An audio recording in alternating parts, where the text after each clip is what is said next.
Монгол Улсын их хурлын сонгуулийн 7-р тойрог их намаас Яндгийн Болдбаатар, Хүүхэн дүүгийн Сугар, Мягмарын Отгонбаатар, Сухатын Инхтайван, Төр мөнхийн Буян жаргал, Улзын оршихын Мөнх амгалан, Дашдорвын Чимэг сайхан.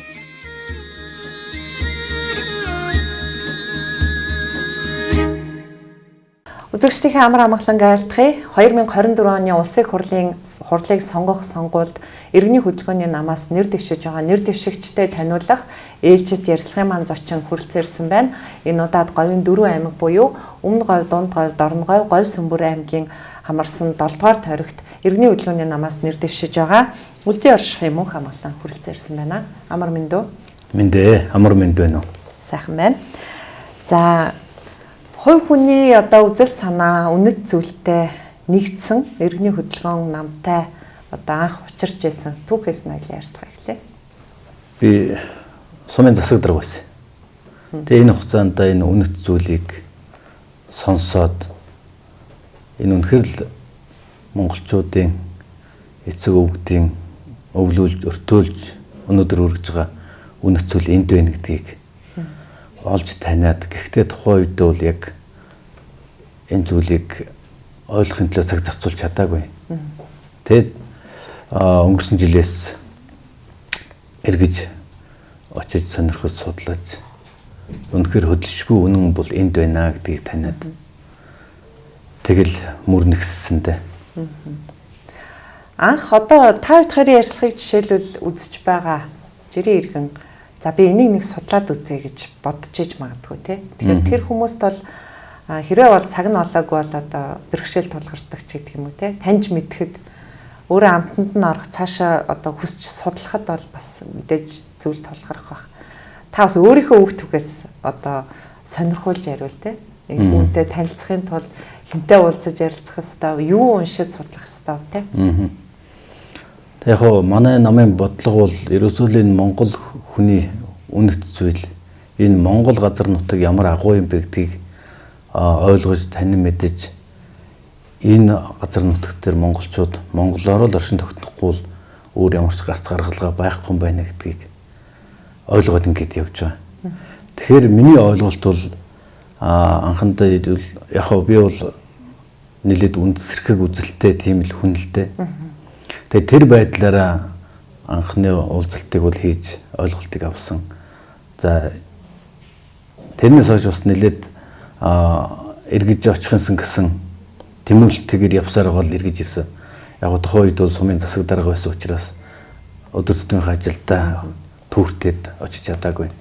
Энэ онолыг ойлгож хүлээж аваагүй хүмүүст бол ерөөсөө л өдөр тутмын Монгол ах хүчин л энэ онлын үндсэн байгаамаа. Өнөөдөр бид хүн хитрхи нөгөө даяарчаад энэ өдөр тутмын Монгол ахуйн үндэс зүйлсүүдээ огт үнгүй юм шиг ойлгоод ирчихсэн.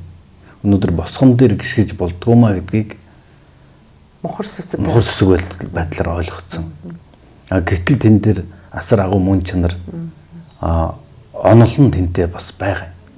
Онол гэж юу гэж хэлээд байгаа юм бэ гэхээр онож олсон зүйлийг л онол гэдэг байгаа.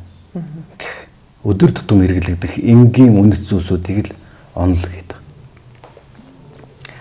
Иргэний хөдөлгөөний намын гишүүнчлийг харахад хамгийн залуу нь 18-тай. За хамгийн ахмад нь 80 хол гарсан буурай байлаа. Тэгээ таны хувьд бол эдгээр наснаа мэдээж энэ үнэт зүйлтэйгээ одоо ойлгож илүү танилцсан байна. Тэгээ таны саяны нэг үг бас анхаарал татлаа. Би их үндэсрэх үзэлтэй. Яг нэг нугыг хэлэхэд энэ сүүлийн 34 жилийн хугацаанд бид үндэсний үзлийн тухай бол ярьсаар л ирсэн те. Банк сонсч байсан үндэсний үзлийг сурталчилдаг, илэрхийлдэг бүлэг хүмүүс, хувь хүмүүс байдаг. Гэхдээ яг энэ үндэсний үзэл санаа гэдэг зүйлийн тухай ойлголтыг бидний хувьд бол одоо нэг тийм сөрөг дархлаа бий болгоцсон байхгүй одоо үзэгч олон нийтийн хувьд те. Харин одоо та энэ одоо үзэл санаа нийлээд байж байгаа намын нэг арай өөрөөр яваад байна уу? Тэр ялгааг л би хэлүүлэх гэдэг юм танаар. Энэ үндэсний үзэл гэдэг бол хэлбэр биш юм а гэдгийг л ойлгох хэрэгтэй байна. Сүүлийн 34 жил монголчууд Монголоо ер нь алдчихад байгаа шүү дээ. Энийг надаар хэлэлтгүй Монгол хүн бүр мэдж байгаа. Хүн бүр ярьж байгаа. Гэхдээ монголчууд өнөөдөр ямар байна вэ гэхээр ерөөсөө таалцдаг, өрсөлддөг, тэрсэлдэг ийм л болчихсон. Бүр жижигэрч гисэн. Бүтэн нэг жилийн 365 хоногоос нэг 5 өдөр нь л монголчууд нэгдэж байгаа. Юун дээр ихэр цагаан сарын 3 өдөр, наадмын 2 өдөр л Монгол гэж байгаа. Тэн дээр нэгдэхдээ бол хинээр чиглүүлэхгүйгээр нэгдчихэж байгаа.